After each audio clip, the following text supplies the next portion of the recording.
Olá, pessoal! Continuando aqui a nossa sequência das aulas de ergonomia. Agora nós vamos falar sobre antropometria e biomecânica. Começando pela biomecânica, né? Então, o conceito aí de biomecânica. Se nós dividirmos a palavra, né, biomecânica, bio vem de vida e mecânica é a área da física que vai investigar as forças que vão atuar sobre a matéria.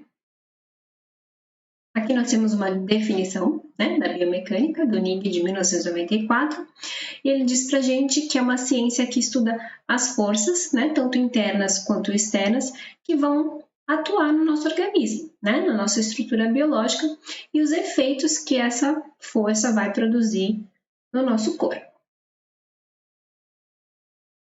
Trazendo aqui em relação à biomecânica ocupacional, ela tem relação com nossos movimentos, né? Os movimentos do nosso corpo e as forças que a gente aplica durante as nossas atividades, né, relacionadas ao nosso trabalho. Então, ela vai atuar diretamente nas questões físicas do trabalhador, né, no posto de trabalho, nas máquinas, nos equipamentos, nas ferramentas, nos materiais que são utilizados por esse trabalhador, e ela visa diminuir os riscos, né, do aparecimento dos distúrbios osteomusculares relacionados ao trabalho, tá? Muitas vezes, o próprio posto de trabalho inadequado ou as ferramentas inadequadas, né, os maquinários inadequados podem provocar, né, as lesões musculares, as lesões das fibras musculares e levam à dor, à fadiga, a cansaço, né, e muitas vezes a gente consegue organizar esse posto de trabalho ou esse maquinário, essas ferramentas, a gente consegue fazer algumas adaptações para prevenir essas possíveis lesões. Então, a biomecânica ocupacional, ela vai estudar essa interação do homem, né, com o seu trabalho, visando aí, né, as características musculoesqueléticas e as consequências dessas atividades, dessas posturas no ambiente de trabalho, né? Então, a biomecânica, ela vai analisar a postura do trabalhador, né, durante a sua atividade, né, os seus movimentos, se ele faz movimentos repetitivos ou não, e o quanto isso pode ser estressante, né, para as estruturas osteomusculares, e também o uso da aplicação de força na sua atividade, né, que a aplicação de força combinado aí algumas posturas inadequadas pode levar a algumas lesões. E qual que é a importância da biomecânica ocupacional? Então, ela é importante justamente para quê? Para evitar a dor, né? Evitar a fadiga, evitar o cansaço, evitar possíveis lesões e possíveis doenças ocupacionais, né? Que tenham relação com essa atividade desse trabalhador. Aqui a gente tem uma foto, né, de um trabalhador e nós conseguimos identificar nessa imagem uma postura muito ruim, né? Mas devido ao posto de trabalho dele, que está muito ruim também, né? Esse posto de trabalho não está adaptado a esse trabalhador. Então, a gente pode perceber um assento inadequado, né? Esse assento aí não tem apoio para a coluna dele, né? Ele está com a coluna totalmente encurvada. Não tem um espaço livre para os membros inferiores, né? Então, a gente vê que a quina do balcão, onde ele está apoiado ali, as pernas, né? Está comprimindo a região do joelho dele, né? Isso vai dificultar aí a circulação sanguínea, a oxigenação dos tecidos, né? E aí ele pode ter dormência, formigamento, dor, né? Então, a gente vê também uma postura muito ruim de membro superior, então ele está com o braço elevado, então ele está contraindo essa musculatura aí do ombro, da cervical o tempo inteiro, né? Uma contração estática, uma contração parada, que ao longo do tempo também pode levar a uma série de lesões, uma série de consequências, né? Então, um posto totalmente inadequado teria que ser ajustado a esse trabalhador. A fadiga, né? Então, quando a gente está numa postura ruim ou quando a gente está com movimentos muito repetitivos de algum grupo muscular, né, por uma carga de trabalho, pode gerar fadiga para a gente. Essa fadiga, ela vai reduzir a capacidade de trabalho, né, do nosso organismo, porque o músculo vai ficar fadigado, vai ficar cansado, podem surgir lesões, né? Então ele vai perder essa capacidade funcional dele e, consequentemente, vai perder também a qualidade do trabalho, né? Então ele vai deixar de produzir de uma forma mais eficiente quando ele estiver com fadiga. Aqui nós temos uma ilustração, né? Então a gente tem lá um tanque, né? E aí a gente está colocando ali várias coisas nesse tanque, né? Então tem lá alimentação, né? Tem uma alimentação ruim, né? Inadequada, doenças e dores, causas psíquicas, emocionais, responsabilidades, ansiedade, conflitos no trabalho, ou com a família, ou entre amigos. A gente tem também a duração do trabalho, né, a intensidade física e emocional desse trabalho, a própria condição do ambiente de trabalho, né, ruído, luz, temperatura, vibração, o ritmo de trabalho, turnos de trabalho, jornada de trabalho. Então, tudo isso vai enchendo esse tanque, enchendo esse tanque, enchendo esse tanque. E aí vai chegar uma hora que esse tanque vai transbordar.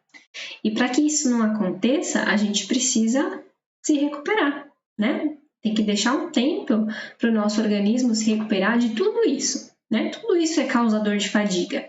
Então a gente precisa ter uma válvula de escape, né, para essas condições. Porque senão uma hora o tanque transborda e aí a gente pode ficar doente e pode aparecer alguma lesão, né, relacionada ao nosso trabalho que vai interferir no nosso cotidiano, né, no nosso dia a dia.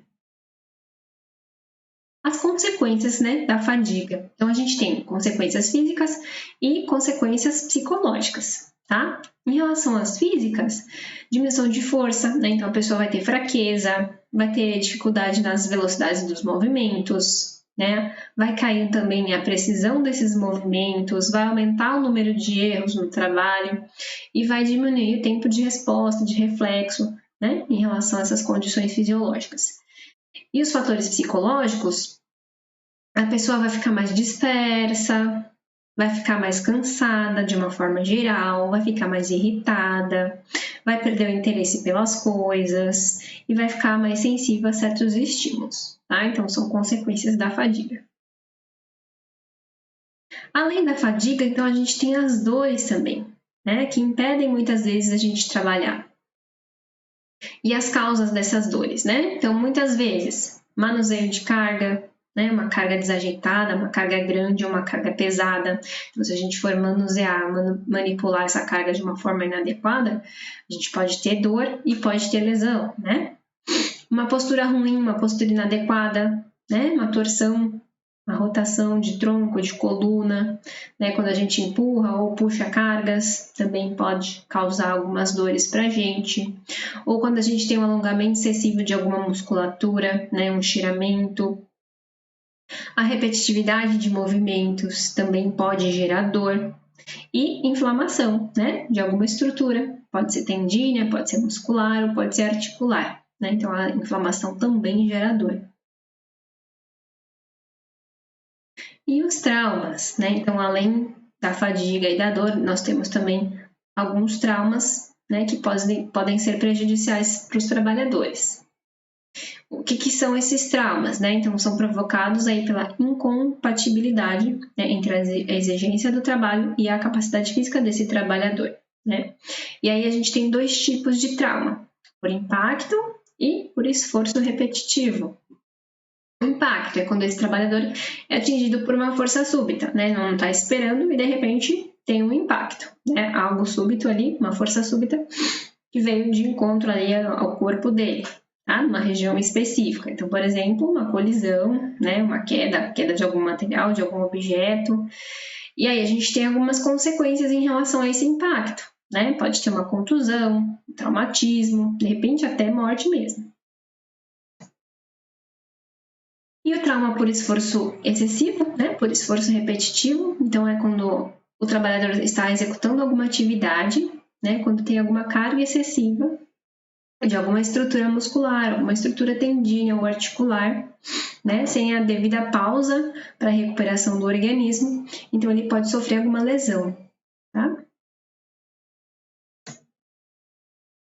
E aí, alguns tipos de lesões, então a gente tem aí uma série de patologias que podem ser associadas, né, tendinite, tendinocinovites, compressões dos nervos, distúrbios lombares, né, na região da coluna, e Asler e Lord. E aí, lembrando, né, que a gente tem o trabalho estático e dinâmico, né, ambos podem ser prejudiciais, dependendo do quanto tempo você fica exposto àquele trabalho estático ou dinâmico, tá? E o estático é o quê? É aquele que tem a contração contínua de um músculo ou de um grupo muscular, né, para você se manter numa determinada postura, numa determinada posição. Esse trabalho estático também é conhecido como contração isométrica, né? Aquela que tem a contração, existe a contração muscular, porém não tem movimentação da articulação, né? O membro não vai se movimentar, porém a gente consegue perceber que está tendo um trabalho da musculatura. Então, por exemplo, para a gente ficar em pé, né, para a gente se manter na postura em pé, a gente tem um trabalho estático de uma série de músculos do nosso corpo, tá? Então, a gente pode ter algumas lesões por conta desse trabalho estático, né? Então, a gente precisa evitar esses trabalhos, essas contrações isométricas.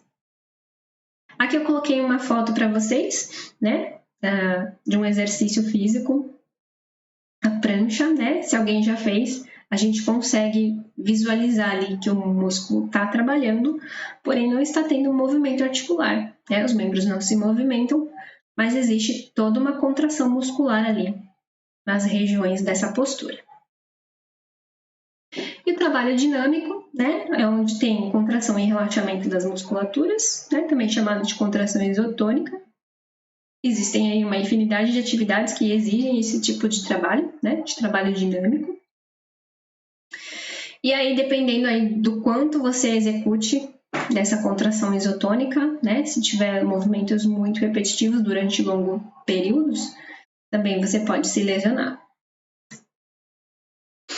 E a aplicação de força, né, também é um fator que contribui aí para as lesões, né, também elas são resultado das contrações musculares e a gente acaba tendo que se adaptar ali às condições da operação do processo de trabalho, né, então existem tarefas, existem atividades que exigem mais força, outros nem tanto, né, então a gente vai se adaptando conforme as condições do trabalho.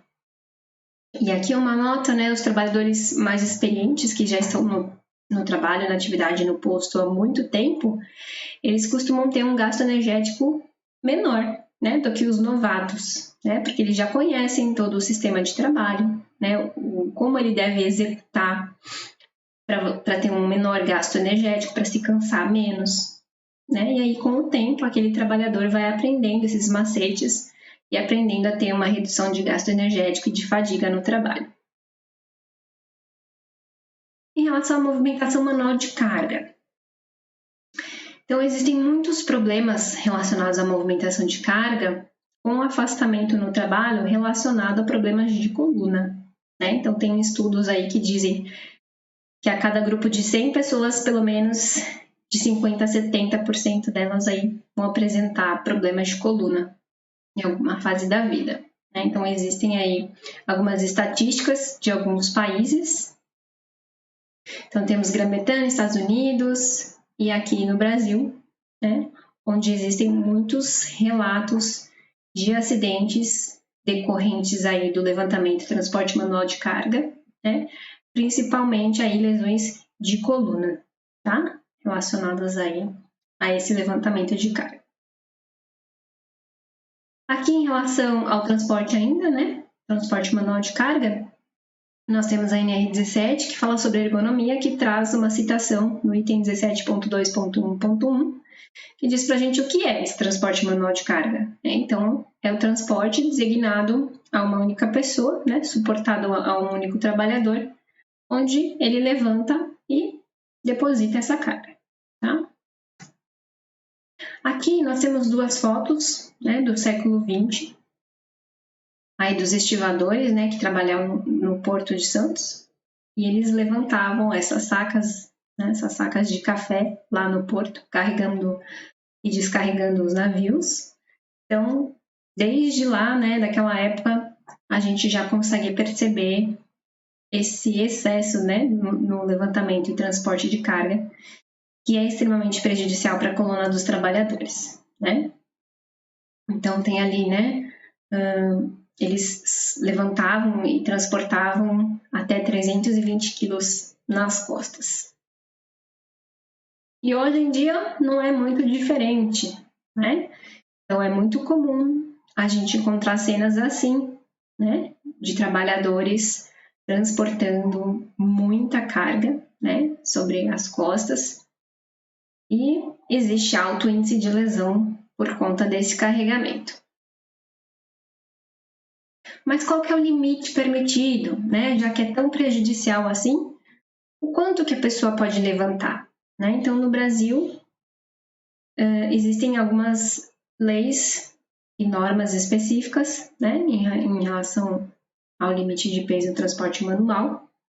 E aí a gente tem lá na CLT, né, no artigo 198, que diz pra gente que o peso máximo permitido para uma pessoa, né, para um empregado, é de 60 quilos, né?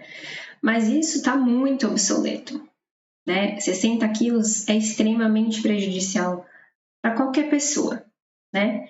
Ah, professora, mas a NR17 fala alguma coisa em relação a números, em relação ao quanto de carga essa pessoa pode levantar? Não, né? A NR17 não traz valores, porém ela fala para a gente que não deve ser exigido nem admitido, né, o transporte manual de carga, cujo o peso seja suscetível a comprometer a saúde desse trabalhador, a saúde e segurança desse trabalhador. E 60 quilos, sem dúvida nenhuma, é muito comprometedor para a saúde e segurança desse trabalhador. E a gente tem 2 projetos de lei, né, que está ainda em aprovação, em fase de aprovação, né, um de 2005, outro de 2017, que tenta alterar esse valor, né, essa carga aí máxima de 60 quilos. Então, o de 2005 é de 60 para 30 e o de 2017 de 60 para 25 para homens e 15 para mulheres, tá? Ainda não foi aprovado, apesar de muitos anos já terem se passado, né? Desde 2005 que eles estão tentando alterar esse valor, mas infelizmente ainda não foi alterado. Aqui, né, em relação a outros países, então lá na Alemanha, na década de 80, o limite de transporte manual já era de 30 quilos, né, para homens adultos. Né? Então, desde 80 ele já tem esse valor estipulado. E aqui no Brasil a gente ainda tem de 60 quilos. Tem o critério da NIOSH, né, que a carga permitida é até 23 quilos. O máximo que uma pessoa em condições ideais de trabalho, de transporte e de pega deve levantar. E hoje ele recomenda aí no máximo 20 quilos. Né? Então, aqui no Brasil, apesar da CLT falar para a gente que é 60 quilos, a gente utiliza também critérios de segurança do NIOSH, né, para estabelecer medidas aí de segurança em relação ao transporte manual de carga.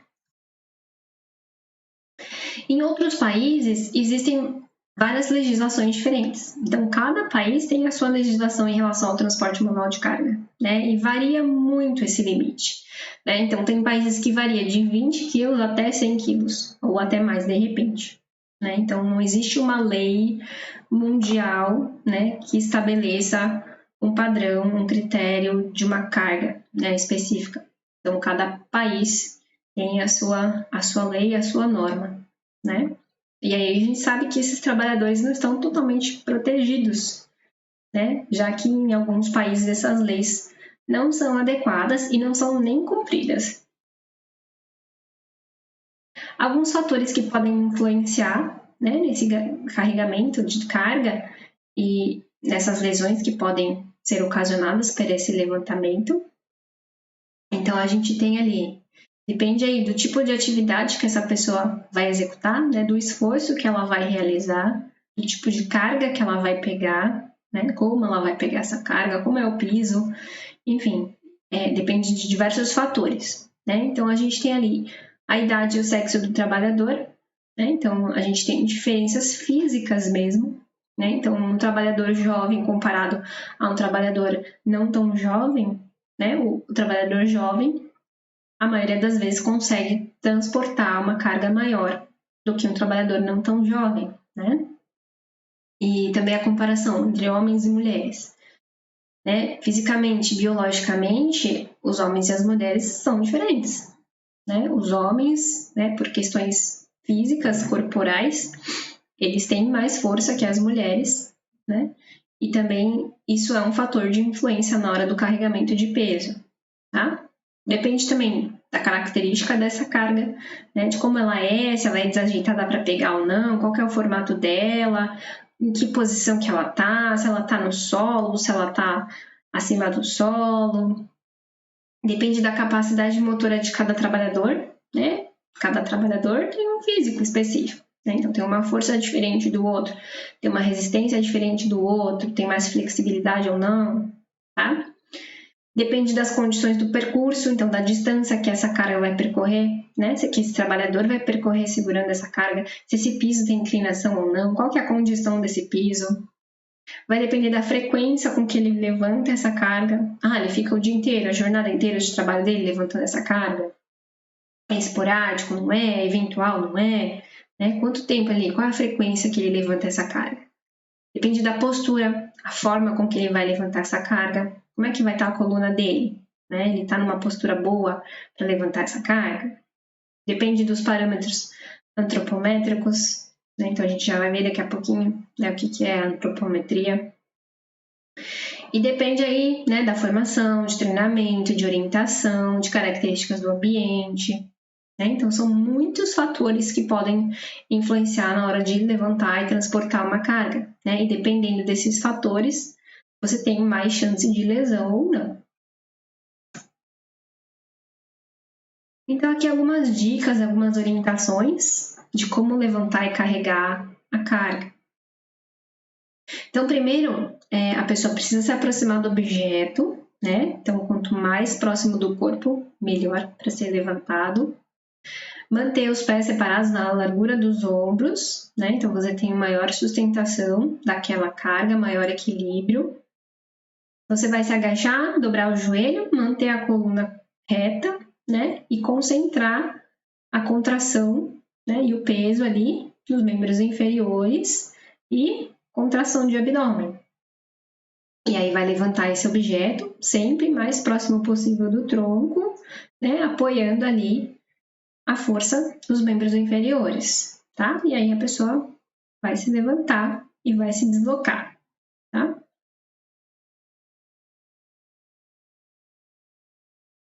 Aqui em relação ao transporte de carga, né? Em relação ao eixo dessa carga, né? Então, o correto é você manter a sua coluna reta, né? Não dobrar a coluna, evitar essa curvatura da coluna, essa flexão excessiva de coluna, né? Então, as cargas, elas precisam estar no eixo vertical em relação à nossa coluna, né?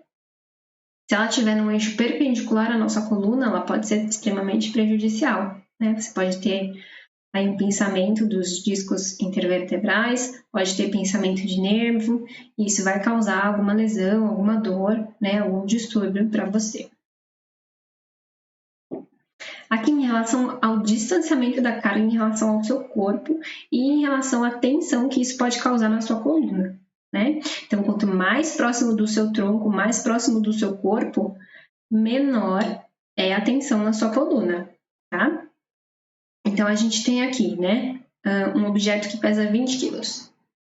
Então, se você estiver ali, né, com esse objeto junto ao seu tronco, né, ele vai exercer uma pressão de 450 newtons, equivalente a 45,89 kg força na sua coluna. Tá? Se você já tiver com essa carga numa distância a mais ou menos 35 centímetros do seu corpo, a pressão já aumenta para 700 newton na sua coluna, né? Equivalente a 71,38 kg força em relação a essa carga na sua coluna.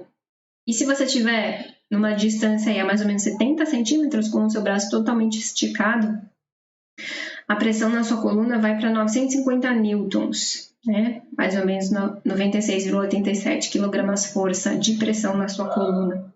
Então, o que a gente consegue perceber com essa imagem? Então, quanto mais próximo da carga ao seu corpo, menor tensão na sua coluna, tá? Então, por isso que é importante você sempre carregar esse peso o mais próximo possível do seu corpo. Então, aqui a gente tem aí duas imagens, né? O que seria o correto na hora de abaixar para pegar a carga e o que é errado, né? Então, evitar dobrar a coluna, evitar essa flexão de coluna excessiva. É sempre importante frisar, né, que você precisa utilizar alguns equipamentos, alguns dispositivos que auxiliem no transporte de cargas, né? Então, a gente tem vários tipos de equipamento que podem auxiliar nesse processo. E aí a gente vai para antropometria, tá? Então, o que é antropometria? Né? Então, a gente tem lá a palavrinha antropometria, antropos, que é homem, e metron, medida. Então, as medidas do homem, tá?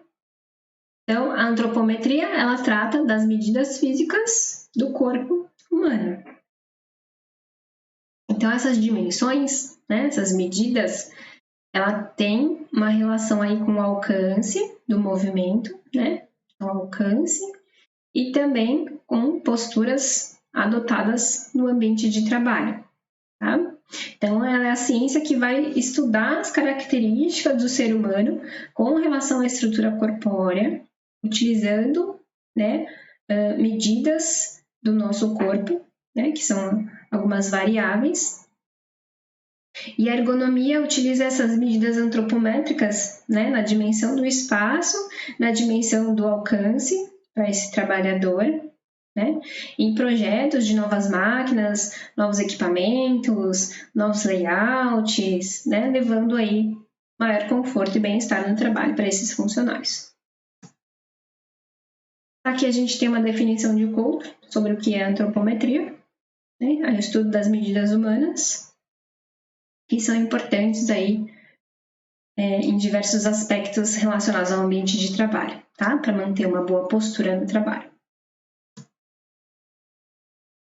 Então, a aplicação da antropometria, ela pode minimizar a necessidade das pessoas de se adaptarem a algumas situações desfavoráveis no trabalho, né? Reduzindo assim a tensão, né, nas estruturas musculoesqueléticas.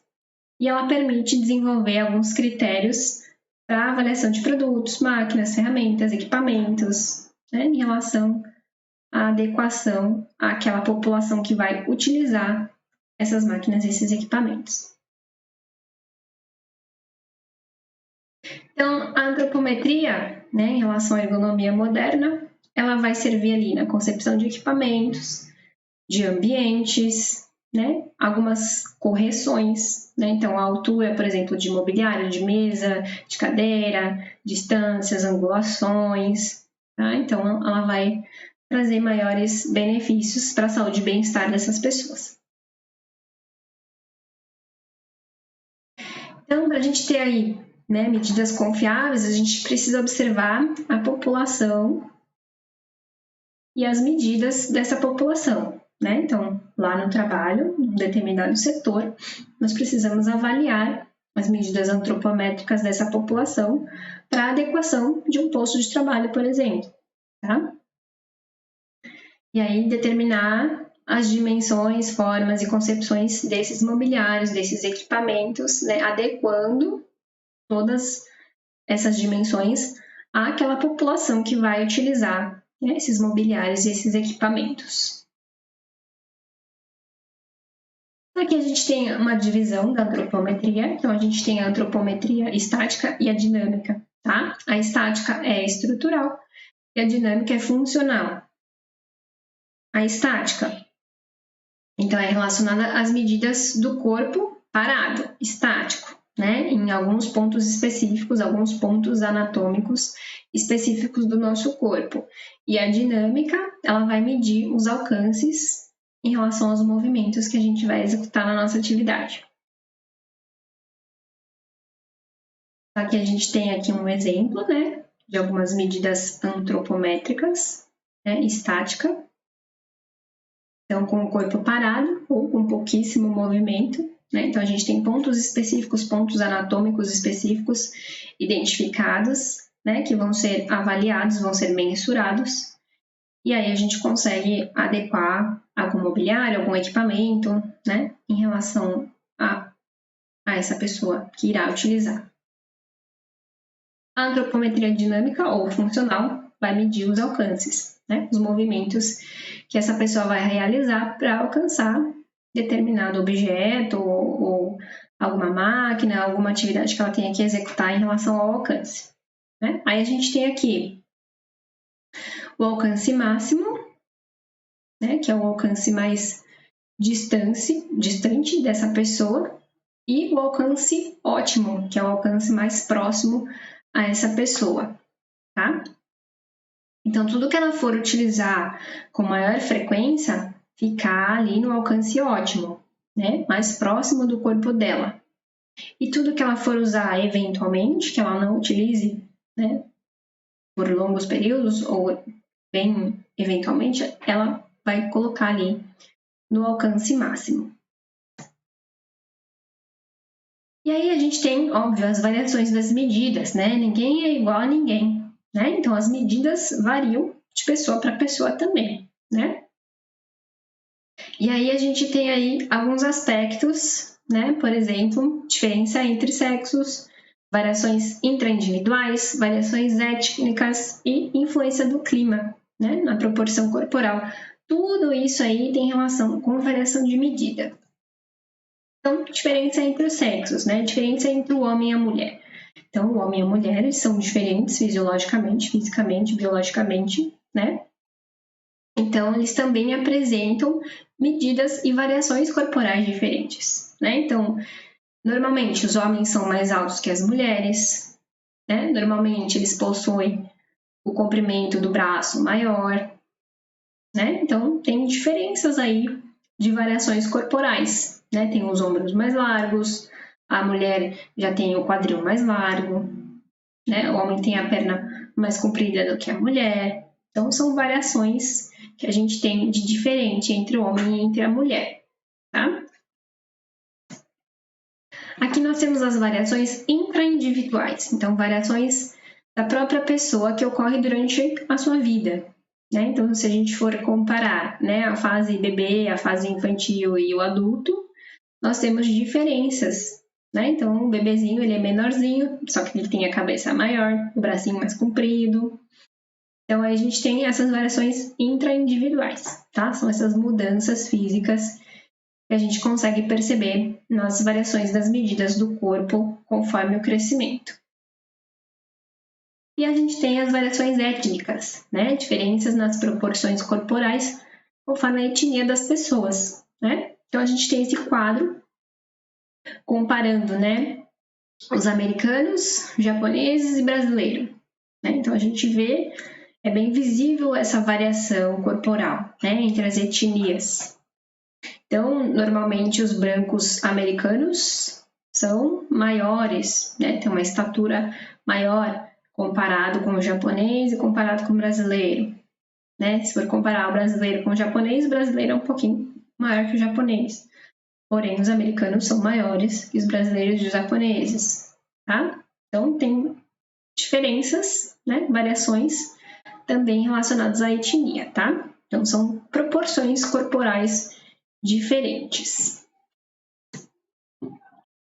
Tá aqui, né, fazendo uma comparação negros versus brancos, né? Então, os negros normalmente têm o membro inferior mais alongado, né, as pernas maiores, então eles são bons de corridas, né, de atletismo. E os brancos possuem normalmente os braços mais longos, né? Então, são bons, por exemplo, na natação. Então, variações étnicas, né, que fazem aí algumas diferenças na antropometria, tá? Aqui nós temos também variações das medidas do pé, né, comparando europeus com brasileiros, né? Então, europeus normalmente têm o pé maior do que brasileiro, porém o perímetro menor, né? Nós brasileiros temos os pés um pouquinho mais achatadinhos em relação aos europeus. E a gente tem aí uma grande variedade de medidas, né, entre os indivíduos, né? Nós somos muito diferentes uns dos outros. E normalmente a gente pode encontrar situações como essa no ambiente de trabalho, né? E aí é um grande desafio, né, para os designers de equipamento, para os designers de posto de trabalho, para a ergonomia em si, para ajustar a melhor forma possível desse posto de trabalho a esses trabalhadores, né? Levando uma qualidade de vida, um bem-estar para qualquer tipo de pessoa, né? Independente da sua variação. E nós, brasileiros, somos muito diferentes uns dos outros, né? Normalmente, comparado aos estrangeiros, nós somos um pouco menores, né? Por isso é difícil a gente ter um padrão no Brasil, né? A gente tem uma mistura de raças aí, então cada um saiu de um jeito, né? Então, comparando lá Nordeste e o Sul, por exemplo, né? O pessoal lá do Sul, eles são, por exemplo, maiores do que o pessoal do Nordeste, são mais altos. Enfim, né? Então, por isso a dificuldade, né, de dados confiáveis em relação a padrões antropométricos dos brasileiros, né? Por conta dessas variações de medidas. E aí, quando a gente for fazer um estudo, então a gente precisa medir a população-alvo mesmo, né? Não tem um padrão específico a ser seguido. O ideal é você mensurar a população-alvo que você quer aplicar aquele estudo. Aqui nós temos também a influência do clima, que vai também contribuir para essas variações de medidas, né? Então a gente tem lá em regiões mais quentes, normalmente corpos mais alongados, em regiões mais frias, corpo mais volumoso, mais arredondado, tá? Por quê? Corpos magros vão facilitar a troca de calor no ambiente e mais volumosos, mais facilidade de conservar o calor, tá? E isso também entra como variação de medida, né? Variação antropométrica e deve ser levado em consideração também, né? Para adequação de um posto de trabalho, de repente um assento inadequado, né? De repente você tem um assento ruim para uma pessoa mais obesa, né, que não suporta o peso daquela pessoa, a pessoa não vai conseguir trabalhar direito, ela vai ficar desconfortável. Então, essa variação de medida também deve ser levada em consideração. Aqui nós temos uma pesquisa, a pesquisa de Sheldon, né? Então, foi uma pesquisa com uma população aí de 4.000 estudantes norte-americanos, onde ele avaliou esses estudantes, fotografou esses estudantes e definiu ali 3 tipos básicos, né, de tipos físicos básicos. Então, ele definiu o ectomorfo, são aquelas pessoas mais alongadas, mais magras. O mesomorfo, né, pessoas não tão altas, mas mais musculosas, né, um pouco com a musculatura mais definida. E os endomorfos, né, formas mais arredondadas, mais baixinhos. Então, ele estudou essa população e verificou que tinha esses 3 tipos aí físicos básicos. Agora, falando um pouquinho de posturas. A primeira postura que a gente vai avaliar é a postura deitada, né? Posição deitada. Então, quando a gente está deitado, a gente não tem uma concentração aí de tensões em nenhuma parte do nosso corpo, né? A tensão ali, ela tá aliviada, a gente está deitado. O sangue vai fluir de forma natural, livremente, e o consumo energético é muito baixinho, né? Bem pequeno. Na posição sentado, né? Então aí a gente já tem uma exigência aí da nossa coluna, né? Do nosso abdômen. Então, a gente já precisa aí de uma certa contração muscular para nos mantermos nessa posição sentada. O peso do nosso corpo, ele é suportado aí pelos ossinhos do nosso quadril, pelo isquio, lá no nosso glúteo, né? Então, tem uma pressão ali nos ossos do quadril. E o consumo de energia é um pouco maior do que a atividade deitada, tá? Justamente para manter essa postura sentada. E a posição em pé, ela é muito fadigante, né? Exige muito trabalho estático, contração estática da musculatura para manter a pessoa em pé. Ela dificulta um pouco mais o retorno venoso, né? O bombeamento do sangue. E também, comparando com trabalhos em pé, porém de formas dinâmicas, com deslocamento, são menos fadigantes, né? Do que o estático, né? Parado. Então, se a pessoa for trabalhar em pé, é importante que ela consiga se movimentar para evitar essa fadiga, né? Ou então, pelo menos, conseguir sentar para aliviar um pouco dessa pressão em membro inferior e na coluna. Aqui a posição da inclinação da cabeça para frente.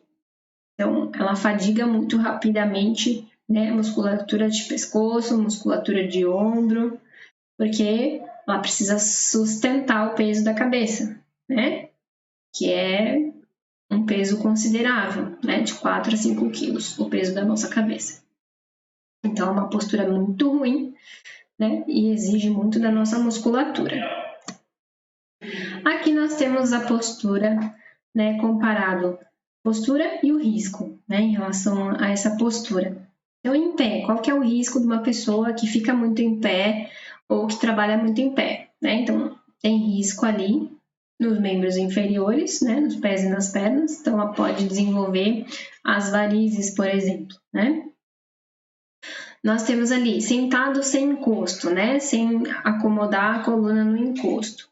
Então a gente tem aí, né, uma exigência dessa musculatura dos extensores do nosso dorso, né? Então a pessoa pode sentir dor na coluna, dor na lombar. O assento muito baixo, então exige aí mais da parte inferior das nossas pernas. O assento muito alto, mais da coluna e do pescoço. O braço muito esticado, exige mais dos nossos ombros, dos nossos braços. As pegas inadequadas em ferramentas, né? A forma que você pega essa ferramenta, então exige mais dos nossos antebraços. Aqui algumas dicas de postura, né? Então, evitar carregar o peso somente de um lado e sim distribuir esse peso nos dois lados. Na hora de utilizar o computador, por exemplo, evitar escorregar na cadeira, né? Sentar com o bumbum lá para trás, apoiar toda a coluna, né? Manter uma angulação de mais ou menos 90 graus de cotovelo e de joelho, né? E na hora ali de se abaixar, evitar dobrar a coluna, né? A flexão de coluna e se ajoelhar ao invés de dobrar essa coluna. Aqui em relação ao trabalho em pé, né? Que pontos são importantes aí do trabalho em pé? Né? Então, a gente viu que o trabalho em pé é bem cansativo, bem fadigante, né? Então, ele precisa de uma série de adequações, né? Então, de repente, do balcão onde essa pessoa for trabalhar, da altura, é importante observar essa altura, né? Se está adequada a esse trabalhador ou não. Precisa ter um assento para ele descansar nas pausas, né? Durante as pausas na jornada de trabalho dele. Então, aqui em relação ao trabalho em pé, né? Então, quando essa bancada de trabalho for muito alta, isso vai fazer com que a pessoa erga mais os seus ombros, né? Abra mais os seus braços, vai trabalhar ali, né? Estaticamente, né? Uma contração estática daquela musculatura, né? Para manter aquela postura, para ele conseguir trabalhar. Vai diminuir a oxigenação dos tecidos e dos nutrientes e aí pode ter um risco de lesão. E se a bancada de trabalho for muito baixa, vai sobrecarregar a coluna dessa pessoa, né? Porque ela vai ter que se dobrar, né? Inclinar o tronco, vai ter que se curvar num excesso ali e pode ter risco de lesão também dessa coluna, né? Então, o ideal seria adequar esse posto de trabalho.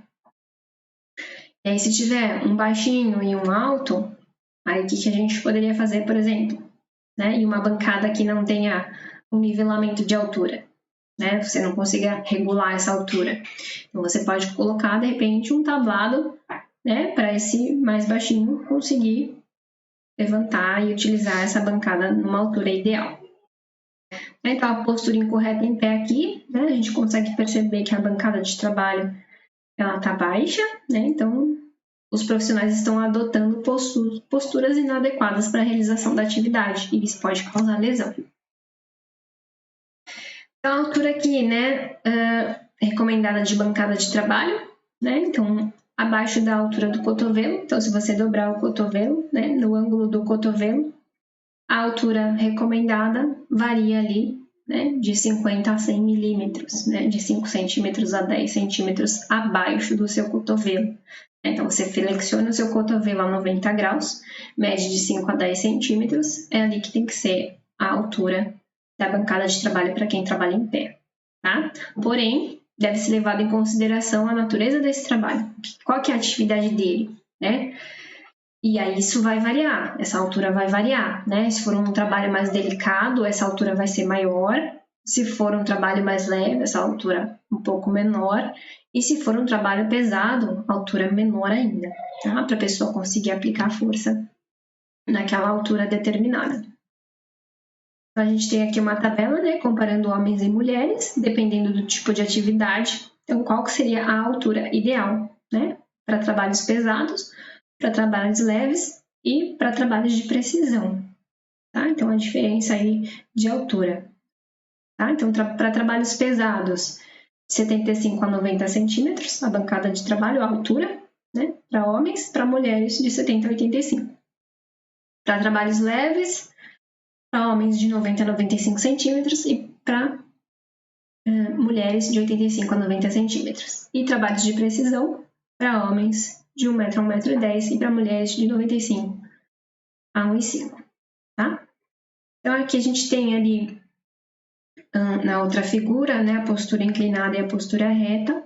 Né? Então, na primeira imagem, a gente vê que não tem espaço para os pés do trabalhador, então ele acaba se curvando para pegar o objeto, né? E se tivesse um espaço para os pés dele, ele conseguiria se aproximar mais da carga e não precisaria inclinar tanto a sua coluna. Aqui algumas recomendações para o trabalho em pé, né? Então, evitar posturas ruins, posturas inadequadas de punho, né? Evitar compressões no punho, evitar trabalhar com os braços, membros superiores acima do nível dos ombros, né? Acima da cabeça, né? Então, ajustar, né, para as pessoas menores, colocar um tablado, colocar alguma coisa que possa elevar para a pessoa manipular e realizar suas atividades, né? Trazer os objetos para mais próximo do corpo. E quando é melhor para a gente trabalhar em pé? Né? Quando não tem espaço para a gente acomodar nossas pernas, então é melhor você trabalhar em pé. Quando a gente tem necessidade de se deslocar, né? Então seria também, mas o ideal seria trabalhar em pé. Quando houver operações fisicamente distintas, né, que requerem muita movimentação e movimentações frequentes no posto de trabalho, então seria melhor trabalhar em pé. E se for fazer um esforço para baixo, tá? Então seria também ideal trabalhar em pé. Em relação ao trabalho sentado, né, o que é importante? Então a postura é muito importante, só que essa postura adequada depende também do seu mobiliário, né? Então, se a sua cadeira não tiver um ajuste, por exemplo, de altura de assento, né, não tiver alguns ajustes específicos, provavelmente você vai ficar numa postura ruim, né? Não vai estar adequado a você aquele posto de trabalho. Então, depende de uma série de fatores.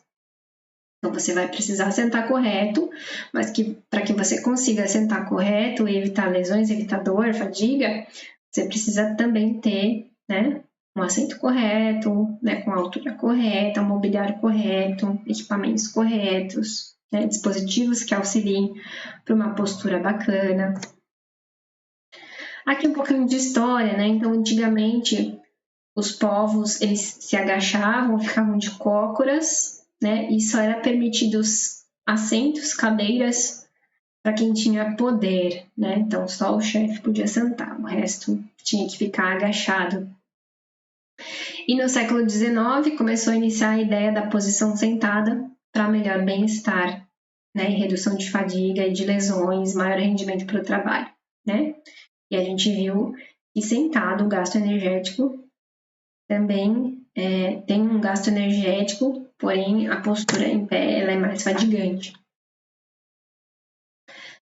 As vantagens do trabalho sentado, então ele vai tirar o peso das pernas, né? Então vai aliviar a tensão nos membros inferiores, vai dar mais estabilidade, né? Mais suporte para o corpo, né? Para a parte superior do nosso corpo, vai diminuir, né? O consumo de energia, vai ter uma menor demanda sobre o sistema circulatório do que de pé, né, comparando com em pé. A gente vai poder acomodar melhor nossa coluna, nossas costas, né, vai poder ter um suporte maior para nossa coluna. Então, tem as suas vantagens. Porém, tem as desvantagens também, né? Se a gente fica muito tempo sentado durante toda a jornada de trabalho, a gente pode ter flacidez, tanto da musculatura abdominal quanto da musculatura das costas, né? A pessoa fica mais sedentária porque ela não se mexe tanto, não tem tanto gasto energético, né? Tem uma sobrecarga da coluna, né? Para manter essa postura sentada e dificulta um pouquinho também a respiração e a digestão. Aqui há algumas situações incorretas da postura sentada, né? Então a gente consegue ver na figura ali a inclinação da cervical, né? Então a pessoa ali fica muito tempo naquela postura e aí acaba tendo ali dor, fadiga daquela região, né? Então o ideal seria aumentar ali o monitor desse computador, desse notebook, né? Para evitar essa flexão aí da cabeça e evitar a tensão na região dessa musculatura do pescoço, tá? Aqui na segunda foto, na foto do meio, né? Então a gente vê também o assento muito baixo ou o assento muito alto, também é prejudicial, né, para membros inferiores. Então, no assento muito baixo, então teria que elevar esse assento, né, para evitar essa compressão da borda do assento nos membros inferiores da pessoa, né, o que dificulta a circulação sanguínea do local.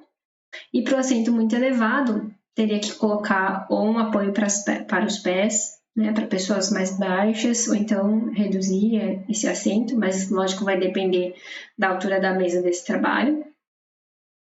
E evitar, né, relaxar totalmente a postura, né, evitar posturas inadequadas durante toda a jornada. Então é importante não ficar só sentado o tempo inteiro, né? É importante você alternar essa postura, você se levantar, né, ter pequenas pausas durante a jornada de trabalho para evitar possíveis lesões. Aqui algumas dicas de postura sentado, né, no ambiente de escritório, né? Então as costas bem apoiadas no assento da cadeira, né? Então mantendo ali a altura do monitor ao nível dos olhos, né? O quadril bem encostado, bem para trás do assento, a regulagem de altura dessa cadeira, desse assento, né? Para manter uma angulação correta de membro inferior. E aí manter uma postura também correta de membro superior, né? De antebraço, né? Formando um ângulo ali de 90 graus, né? Os pés sempre bem apoiados no chão ou no apoio para pés, no descanso para pés. Algumas recomendações para o trabalho sentado, então de maneira geral no escritório, temos os cotovelos aí dobrados no ângulo reto, um ângulo de 90 graus, numa altura média da mesa aí de 74 a 78 centímetros.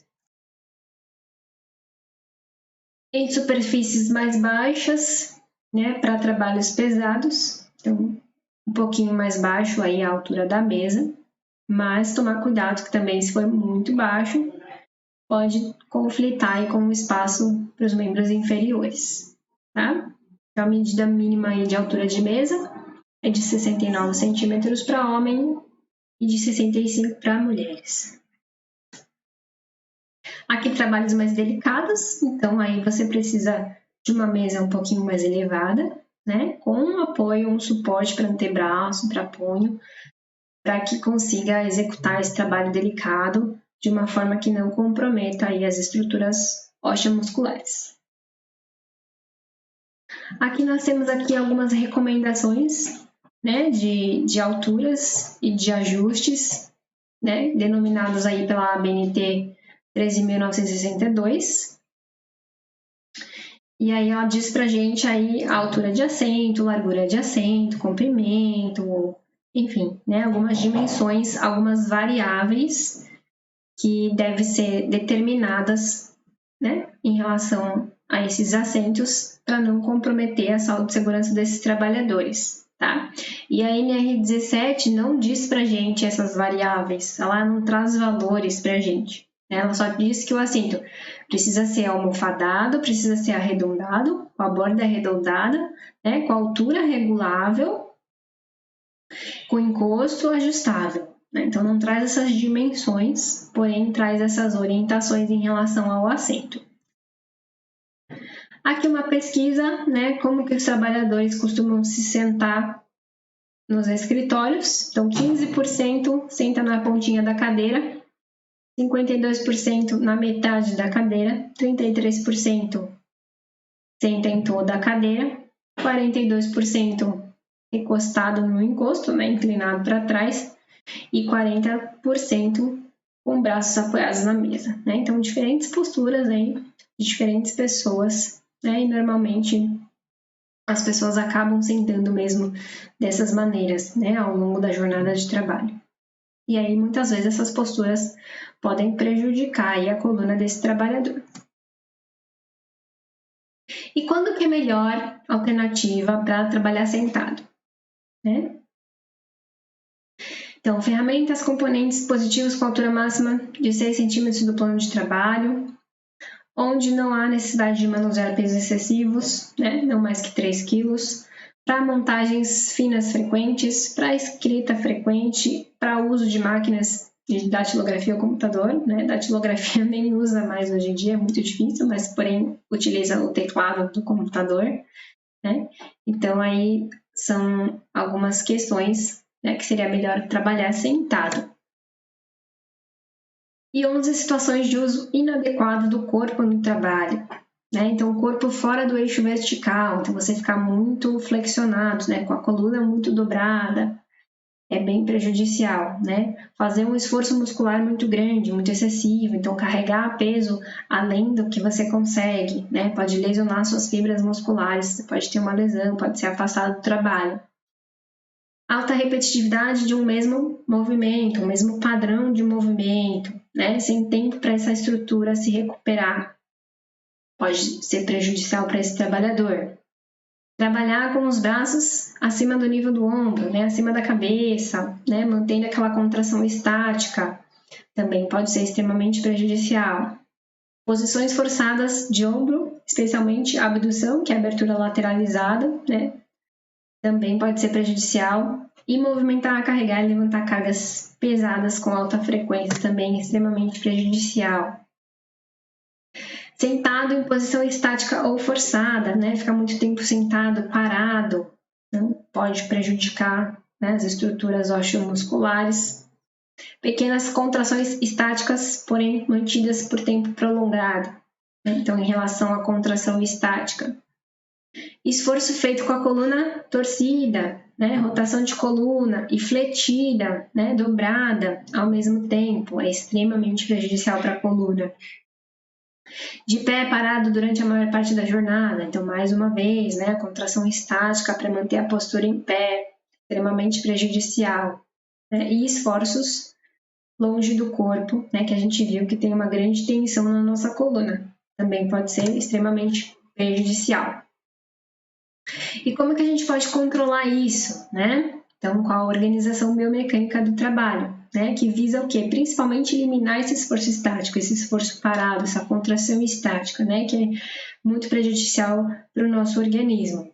Então, tentar modificar esse trabalho estático para trabalhos dinâmicos, né? Fazer com que esse trabalhador se movimente um pouco mais, não fique totalmente, né, contraído, parado, né? Para manter uma postura numa determinada atividade. Né?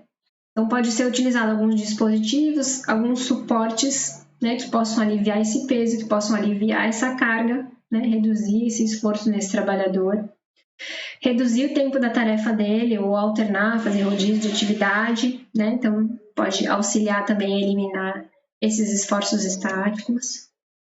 E adotar algumas práticas complementares, né? Então, para quem trabalha em pé, por exemplo, dependendo da atividade, a gente pode colocar um banco semi-sentado, se for adequado àquela atividade, né? A gente pode usar essas mesas pantográficas, né, que elevam ali a altura para que seja adaptável a diferentes trabalhadores, né, alguns calçados mais confortáveis que tenham um suporte maior, né, ao arco da planta do pé. Então, são algumas orientações que a gente pode fazer aos trabalhadores, aos donos das empresas, às indústrias, né, algumas recomendações fáceis, né, de fácil aplicação, que podem ser aplicadas no ambiente de trabalho para um maior conforto e um maior bem-estar desses trabalhadores. É isso, espero que vocês tenham gostado. Até a próxima aula.